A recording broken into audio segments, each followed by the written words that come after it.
So, the question today on the Embodied Faith podcast is: can disembodied ways of thinking and living lead to a more embodied faith? The answer is probably no. And that's why we need to keep asking and thinking about the promise and the perils of faith deconstruction. Deconstruction can sometimes help on our faith journey, but sometimes it can harm. I'm excited that today we are talking about deconstruction and how it can be good and how it can be bad with a Reverend Doctor. I'm going to get back to that in a second. Reverend Doctor Sean Davidson, the rector of 3 parishes in New Brunswick. Yes, he's Canadian. We have more Canadian people on. He is also a missional mentor at the Institute of Evangelism at Wycliffe College. So today we're asking, can deconstruction cure an embodied faith? As always, I am Jeff Holzclaw, and this is the Embodied Faith podcast, where we're trying to help people get unstuck in their spiritual lives through a science-informed spiritual formation. And we are always produced by Grassroots Christianity.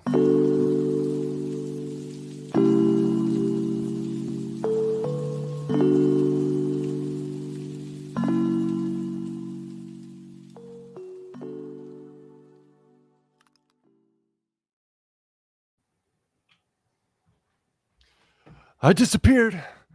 I kicked my lighting right during the intro.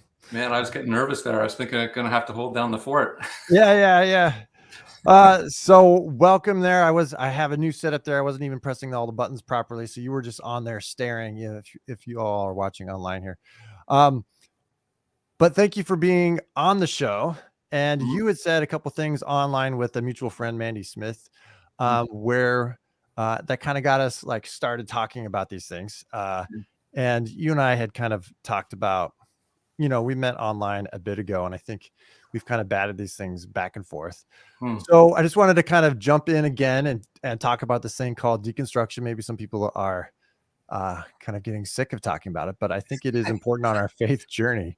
Yeah. So, and the real question is how does deconstruction help or not with seeking a more embodied faith? I think there's the two views, and then we're going to kind of like look through this. Is a lot of people, like when postmodernity was coming, into fashion, and this was a way to kind of leave behind the disembodied nature of kind of modern philosophy as a way of like getting back into texts, back into bodies, back into our cultural experiences and things like that, which is important and which is good. But I also think deconstruction can trade on other assumptions that are directly in line with maybe what led to this embodied faith in the first place. So that's what you kind of mentioned something online when you talked with Mandy, and I just wanted to bat that around. So for you, and you articulated this really clearly, but like, what does deconstruction mean for you, like in the philosophical sense? You kind of gave a quick definition. Yeah. So deconstruction was it's a method of interpretation, right? And so I'm coming out of grad school in English in 1998, learning what deconstruction was all about, critical theory more generally, and so that's kind of my world. And so to hear the language of deconstruction taken up now in Christian circles to describe sort of a process of going, sort of going through a season of doubt and uncertainty and maybe recovery from spiritual abuse and trauma, I found that really interesting and perplexing all at the same time, because at least what Derrida, Jacques Derrida, would have meant by deconstruction, it doesn't feel like what's going on in many Christian circles today. And so it's always been a bit of a curiosity to me. My understanding of deconstruction is that it's a way of, Derrida was really intent on helping us to appreciate the way that texts really aren't able to bear out their implicit promise of absolute truth, right? And so he loved to kind of work away at a text to kind of reveal this, but he would also then take us into an appreciation for the play of signifiers within a text that never are able to fully connect back to what we hoped for. That is a kind of transcendental signified that would kind of anchor the meaning within a text and be its center. its governing center. And so, for lack of that and an ability for a text to work like that, he would help us to appreciate the play that's possible within text. That's my understanding of deconstruction. As you can see, hard to kind of hook that into what we are oftentimes meaning by deconstruction in Christian circles and churches and so on. So you're coming at this, you got a doctorate in literature. So you're coming at this like from the fount of deconstruction as a literary movement, as well as like a philosophical movement. Yeah. But then as a pastor, I'm not assuming either that should trump everything else either. It's no, sure. Coming from, right? But as a priest, I guess, right? Not just a pastor. I'm a pastor because I'm a Protestant, but you're a priest. So yeah. you're Anglican. But as a priest, as an academic, you have this kind of like academic definition, but you've seen this other kind of definition and experience kind of working in and around people. So yes. What, at least for you, speaking for those people that you've journeyed with, like how has that kind of looked, the more popular kind of take on things? Yeah, my goodness, it's so varied, isn't it? I don't know what your experience is with this, but it seems like you've got a whole host of different streams and the way that people are taking up that sort of language and applying it to their experience, the challenging experiences that they have. Again, big questions around Christian faith and the church and so on. Also coming back to real abuse that people have experienced within the church and at the hands of Christians in their lives. And so the different streams that you have for all of that are as varied as people are varied, it feels like. Now, there might be some dominant ones. One stream that I really appreciate is Brad Jerzak. I'm sure that he's a friend of the show, I'm guessing, or would be known by many people on the show. And he does a wonderful way of claiming deconstruction in a helpful way for people to kind of lead them through a process that can bring about a more kind of embodied faith, as you've been saying here, Jeff. And so that's one area that I find really, really helpful if we're going to actually adopt that language and work with it. Brad's been doing some good work, and many others around and with Brad been doing some excellent work in that regard.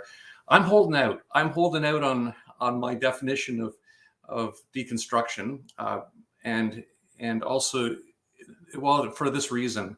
Number one, I'm not sure that it's the best kind of language for what we're talking about. It does have roots in a kind of philosophical tradition and can tend to be overly intellectual. That might sound strange coming from someone who's a bit of an academic, but it can be an overly intellectual way of dealing with some of those deep issues of doubt and faith and recovery from trauma. So that's one reason. But another reason is this. Again, it's hard to notice deconstruction in the classic sense as something that is actually at work for people. What it feels like to me often, or is what I've noticed, at least within a certain narrow channel for people, is something that's more akin to a kind of Cartesian doubt, that where people are questioning everything that they've kind of believed right down to the foundations, and then trying to find some way of establishing that foundation again, and then building up out of it so that we can have a certitude and a kind of confidence again to move forward in the Christian life. That's what it feels like to me, more than what has been meant by deconstruction in the tradition, the philosophical tradition itself. So, and I don't want to put words in your mouth, and this is kind of my experience, but instead of deconstruction in that philosophical sense, almost being like the recovery, and Derrida and others, were Jewish, but almost, at least culturally, deconstruction in the philosophical sense was this recovery of a Jewish or an Old Testament kind of way of understanding, like having multiple texts that speak about God, but you could never quite systematize them. And any systematic Yes. theology is always ignoring part of the Bible. And there's lots of ways to express similar things, and they never quite can land. Mm. And so there's just this continual conversation, that you get Yeah. in the Old Testament, and certainly you get that in rabbinic sources and the Talmud, right? But especially under the influence of modernity, that kind of playful conversation, as well as the non-closing down, right? Every real relationship, a marriage, family, close friendships, they always kind of have this open possibility of continuing to grow and kind of experiencing things. But we get this scientific framework that kind of wanted certainty. And so deconstruction was kind of this recovery of this older way of thinking and experiencing, at least in its best version, right? Yes. Um, but which I think people like you and me, when we were young, like in our 20s or 30, right, and we're like, oh, this is helping me make sense of my Christian faith.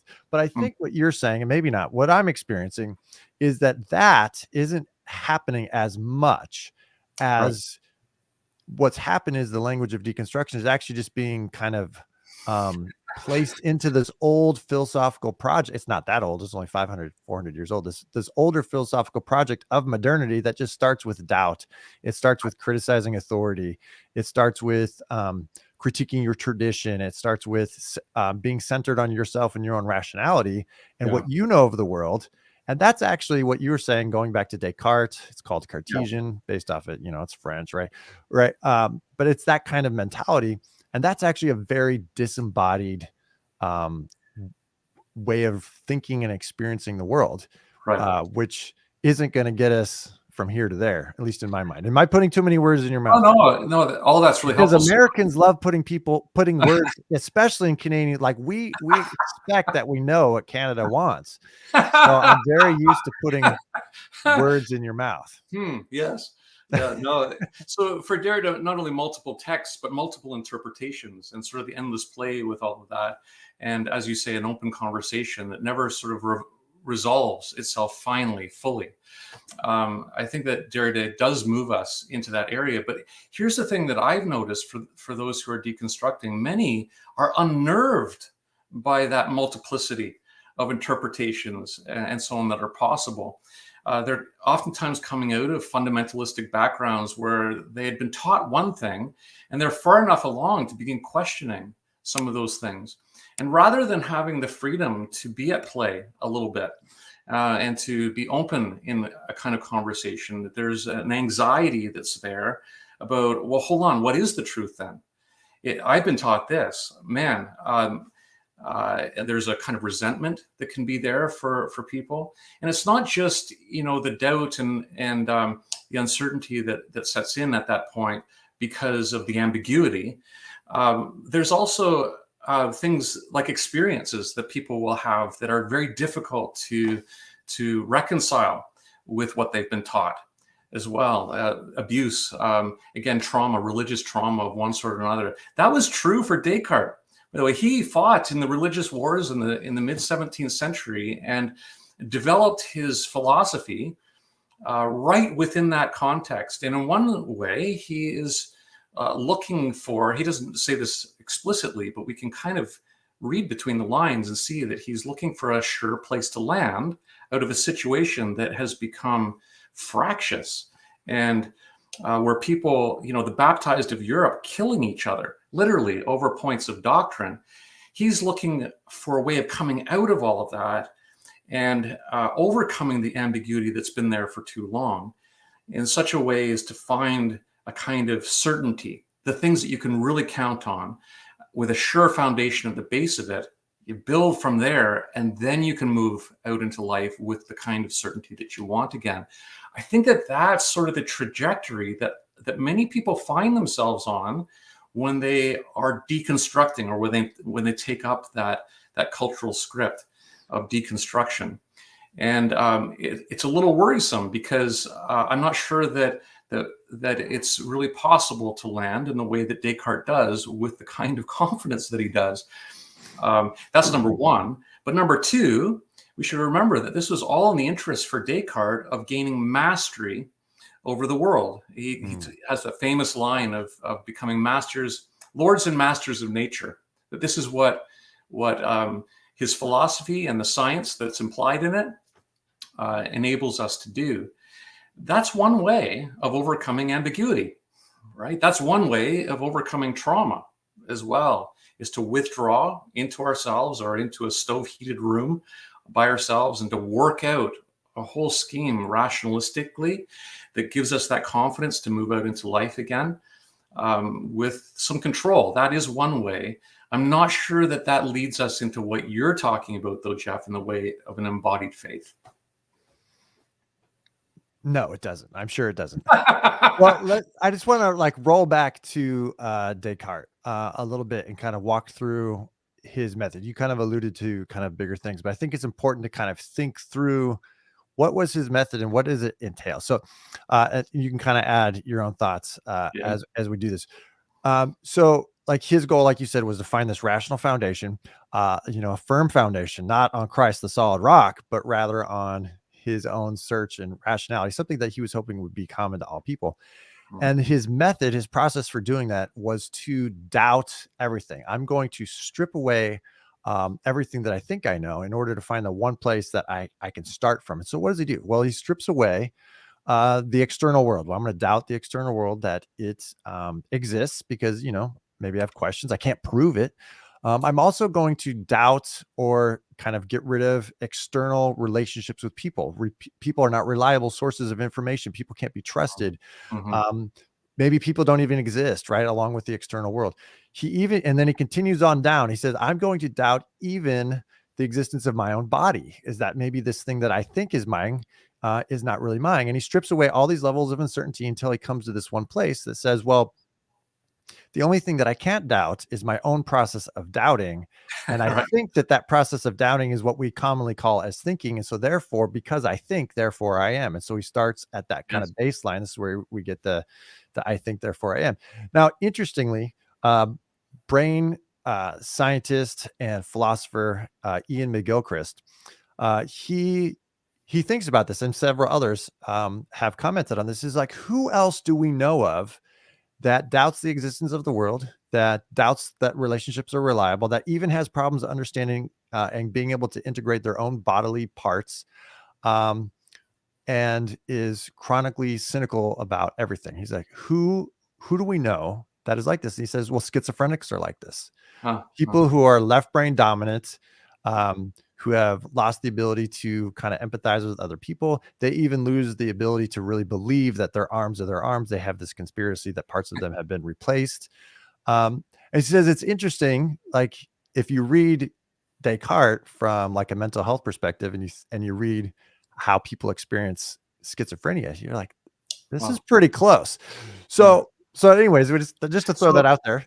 So this is, to be fair to Descartes, just before you go on, I think that this is a thought experiment in a way, right? So I'm not sure that he's literally doubting everything as if it's not important, because he's going to try to recover many of the things that he doubts at the beginning. So this is a bit of a thought experiment, but that is a really interesting idea that you're bringing out here.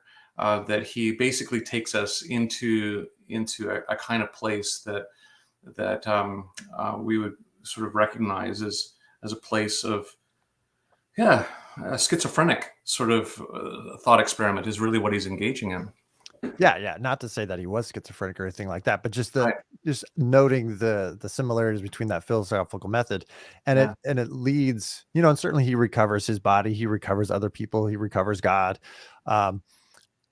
But it is that process. And I think that my question and concern is, one is that's not how God created our bodies and minds to work, is to chronically distrust ourselves and others and the world. Is that we're nurtured through our social engagements with others. It's actually through our relationships with other people that then the external world is kind of built, and how we attend to the things in our environment come through, not just the fact that I have eyes and ears and things, but it comes through noticing what the important people in my life notice about the world, and those things then become constructed together, right? So it's the social construction of reality, things like that, right? And so my concern is to take this kind of question of radical doubt or radical skepticism, of not trusting others, isn't going to lead to a more robust faith by Hmm. itself. It actually will lead to, and not just faith, but like life. It'll just actually lead to a depleting of life. And so that's my concern. And this, so like when it comes to embodiment, and maybe you've seen this, I'd love to hear, but people who go on a deconstructive journey, what often happens is they stop doing their embodied practices Yes. as a Christian. Well, I'm going to stop going to church or mass. I'm going to stop praying because I don't know how to pray. I don't know what to pray. I don't really know if prayer does anything. Yes. I certainly don't like those people at church, and I can't believe my parents go to that fundamentalist church. So I just can't be with the people Right. um, receiving communion, right? So they stop doing the practices, which is like what Descartes did. I'm just going to Yeah. stop doing all these things. And I think it's no wonder that people are like, wow, I just kind of drifted away from faith. It's like, well, it's because you stopped doing the things that had nurtured your faith, which I think like an embodied neuroscience says are essential for all of our Wow. living. So that's where so I always want to say, and I think you're kind of suggesting this is how can you stay engaged in these embodied practices, even while opening them up to Yes. questions and concerns and alternate explanations and things. Yeah, that's really good. I'm right on board with you there. It's exactly uh, what many people, I think. I don't know how many people, to be honest, but it seems like a pattern. And it's born of instinct. It's not well thought out. It's more that, I'm going through a difficult time. I need to withdraw and kind of consolidate something in Mhm. myself before I'm able to engage and come back out again. And I think that instinct that's there, that we can kind of see in a patterned way within a cultural script, is it has deep roots in our culture that goes back not only to Descartes but to the Enlightenment. I think just generally that in order to actually do what we need to do with confidence, we need to first withdraw in Mhm. ourselves and engage kind of within a thought world, and then move out once we've gotten confidence. But like you say, where it's like kind of like cutting off the branch that you're sitting on in a way, Mhm. because so many of the things that you withdraw from are part of the answer for you to make your way forward. And so what can feel like a sanctuary inside of ourselves can quickly turn into a prison, Mm. right? Yeah. It's instinctive that, oh no, I need to go to that safe place because I'm feeling wounded, I'm feeling resentful, I'm feeling like I need to solve this ambiguity in my life. And so we go into this place that feels like a sanctuary at first, but then it can quickly turn into a prison when we're not able to land in the way that we would hope to there. Now, Descartes believes that he is able to land, and he moves on from "I think, therefore I am" to inferring the existence of God, and from there, a rationalistic ordering of all of life. Basically, it's amazing uh, the kind of connections that he makes, all just within his own little thought world. But a couple of centuries later, Dostoevsky comes along and writes a story about that kind of person who's withdrawn from life in order to kind of make sense of things, who hasn't landed with that kind of confidence. And it's interesting. You had mentioned schizophrenia before. That character, notes from Notes from the Underground, this short story by Dostoevsky, has some obvious schizophrenic tendencies.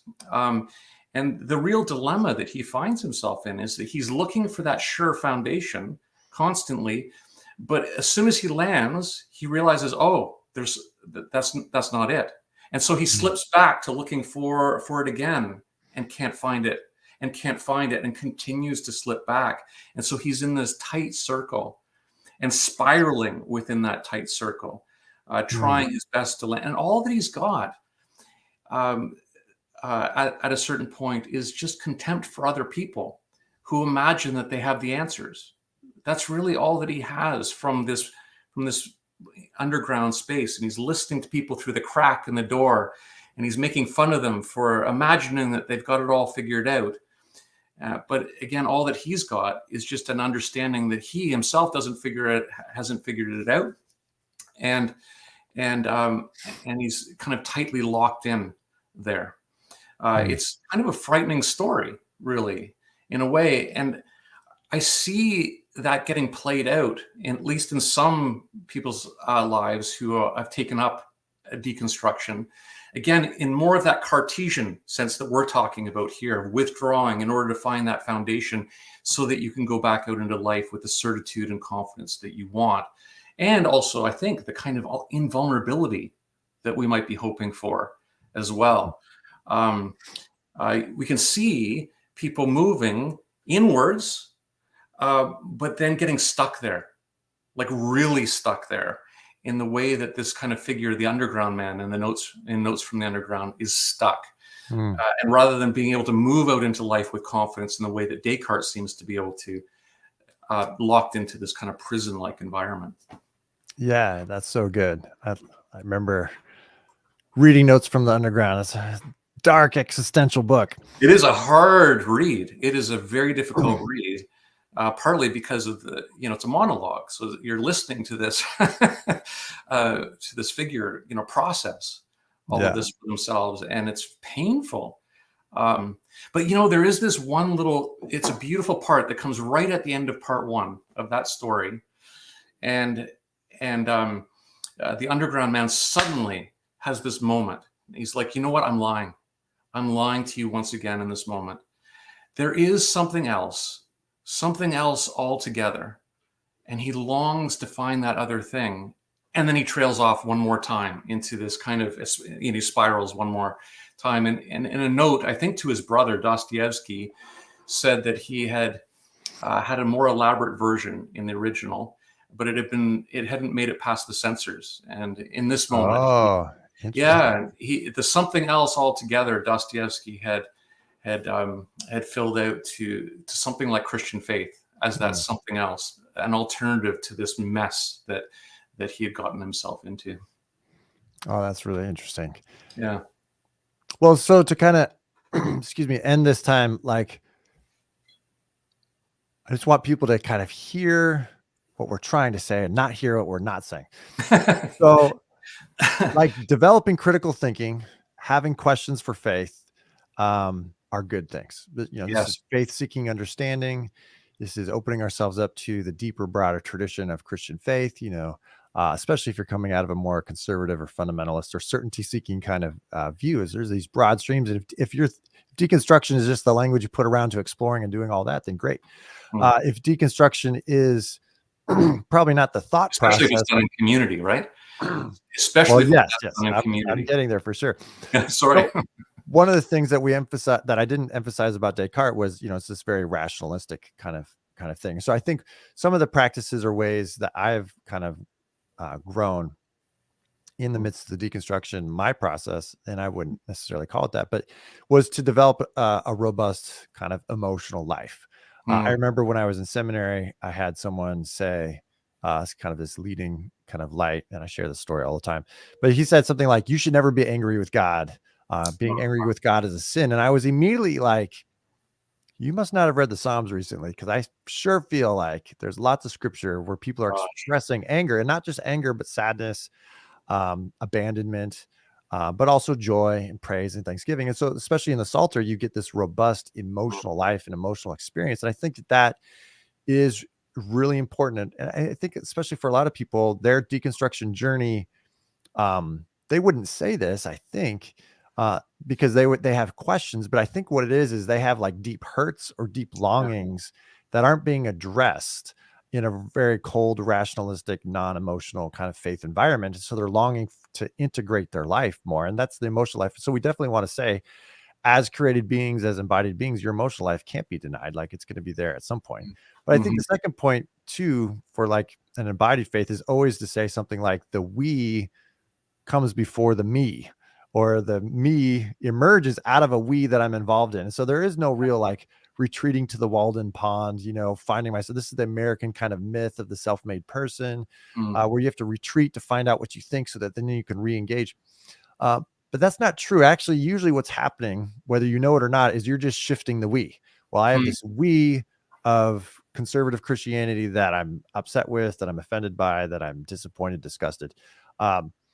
And then now I found a we. The two prominent we's would be the me of like a scientific, kind of certainty. I've shifted my base for certainty, and my new we is kind of science. Is we know that science says this, and we know science says this. We know how old the universe is, and we know where life came from, and we know what psychology says about all these processes, or something like that. So we've kind of, people shift the we, or you shift to maybe a popular therapeutic kind of self-help kind of we of affirmations that you get in different kind of popular books.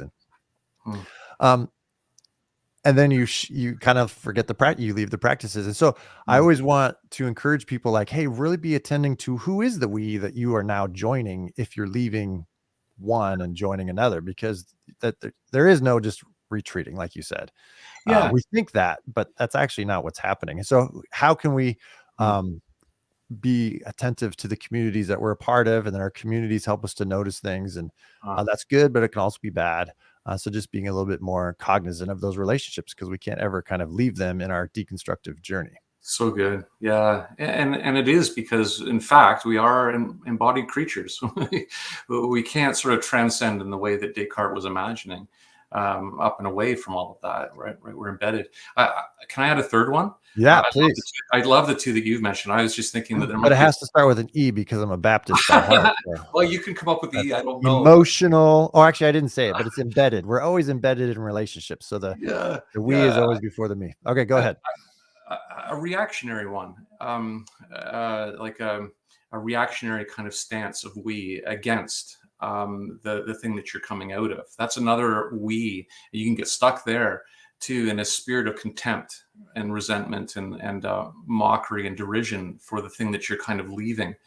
That can go on endlessly, and it can sometimes be combined with one or the other of the we's that you've already mentioned.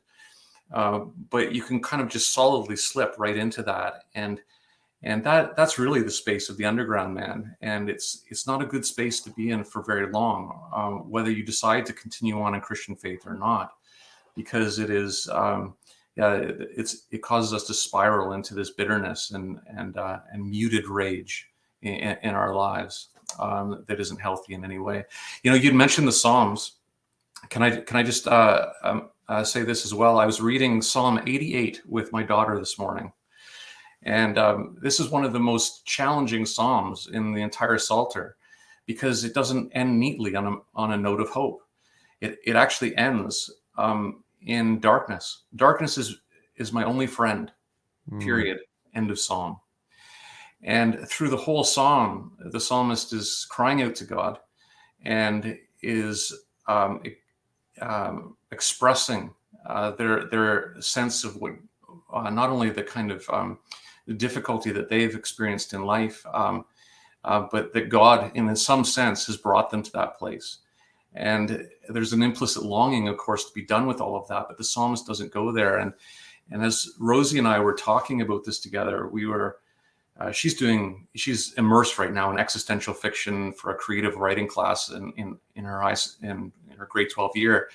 And we were just remarking at how amazing it is that we are not only invited to pray a psalm like this, but that we are encouraged even to sing it, as if our grief matters before hope